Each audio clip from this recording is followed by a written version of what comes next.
El anticristo. Uf, es una de esas figuras que, bueno, ha generado fascinación, confusión, de todo por siglos, ¿no?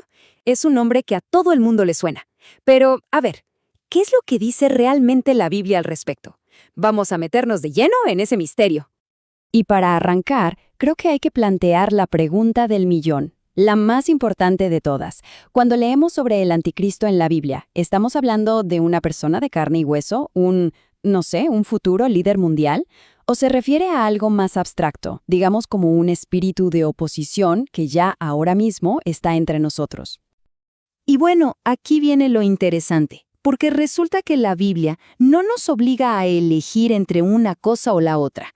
De hecho, presenta las dos ideas. Por un lado, nos habla de muchos anticristos que ya están por ahí, pero también nos habla de un anticristo, uno solo, que vendrá al final de los tiempos.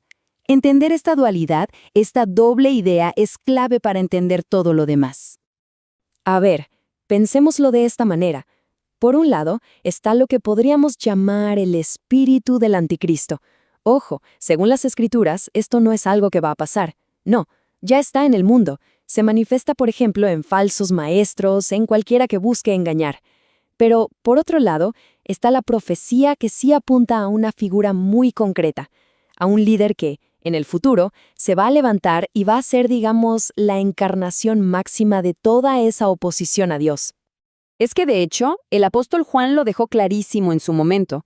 Fíjense lo que escribió. Dijo que este espíritu no es algo que viene, sino algo que ahora ya está en el mundo. Esa frase es potentísima. Nos está diciendo que esta fuerza de oposición no es una película de ciencia ficción futura, es una realidad del aquí y el ahora. Ok, perfecto. Entonces, ya sea que hablemos de un espíritu o de una persona, la pregunta es, ¿cómo se le reconoce? ¿Cuáles son esas características que definen a este engañador?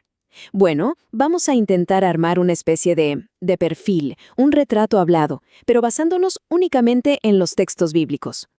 A ver, si vamos al corazón del asunto, a su ADN, por así decirlo, el anticristo es fundamentalmente un mentiroso. Esa es su esencia. Su característica número uno, según el mismo apóstol Juan, es la negación. ¿Negar qué? Negar que Jesús es el Cristo, el Mesías. Y esa es, digamos, la mentira madre, la mentira original de la que después se desprende todo lo demás. Y claro, esa negación no se queda solo en palabras, en una idea. No, se transforma en acción pura y dura.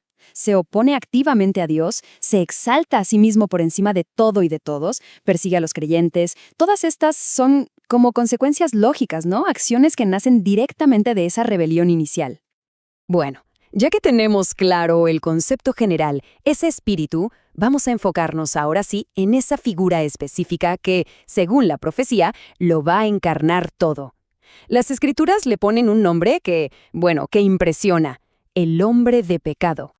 La idea, para que se entienda bien, es como si todo ese espíritu de rebelión que ha estado presente a lo largo de la historia, de repente se concentrara, se destilara en una sola persona. Esta figura sería el clímax, la culminación de toda la rebelión humana contra Dios, el punto final. Y es tan importante esta figura que la Biblia le da varios nombres, y cada uno es como una capa que nos revela algo nuevo. El hombre de pecado, por ejemplo, nos habla de su naturaleza, la bestia de su poder, un poder brutal, el engañador de su táctica, su método. Si juntamos todos esos nombres, se empieza a dibujar un retrato bastante completo y, la verdad, bastante oscuro. Pero, a ver, ¿cómo es que alguien así puede llegar al poder? Uno se imagina ejércitos, conquistas, pero las profecías apuntan a algo mucho más sutil y quizá más peligroso. Su arma principal no será la espada, sino otra cosa, el engaño. Un engaño masivo, respaldado por lo que parecerán ser milagros. Y acá el libro de Apocalipsis usa unas imágenes potentísimas, muy visuales. Describe que esta figura hará grandes señales, a tal punto de, y cito, hacer descender fuego del cielo. O sea, imaginemos la escena. Serán actos tan espectaculares, tan convincentes, que el texto dice que lograrán engañar a los moradores de la tierra. A casi todos. Pero, y aquí viene un pero gigante, En medio de todo este despliegue de poder que parece imparable, la Biblia deja caer un detalle que es crucial. Su reinado tiene un límite de tiempo. La profecía en Daniel habla de tiempo y tiempos y medio tiempo.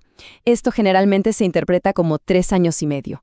Es un recordatorio muy claro de que su poder, por más abrumador que parezca, no es eterno. Tiene, literalmente, fecha de caducidad. Y con esa fecha de caducidad, llegamos al final de la historia, porque a pesar de todo su poder, de todo su engaño, los textos bíblicos son unánimes, no hay discusión en esto. Su derrota no es una posibilidad, es una certeza, algo que ya está profetizado. La narrativa profética nos muestra una progresión, como una serie de actos. Primero, vemos su ascenso al poder a nivel global. Segundo acto, el engaño masivo, usando esos falsos milagros. El tercer acto, más oscuro, es la persecución intensa contra quienes se le oponen. Y el acto final, su derrota. Una derrota que se describe como definitiva, abrupta y total, que coincide con el regreso de Cristo. Y cuando decimos definitivo, es definitivo. Las Escrituras no andan con rodeos, son súper explícitas.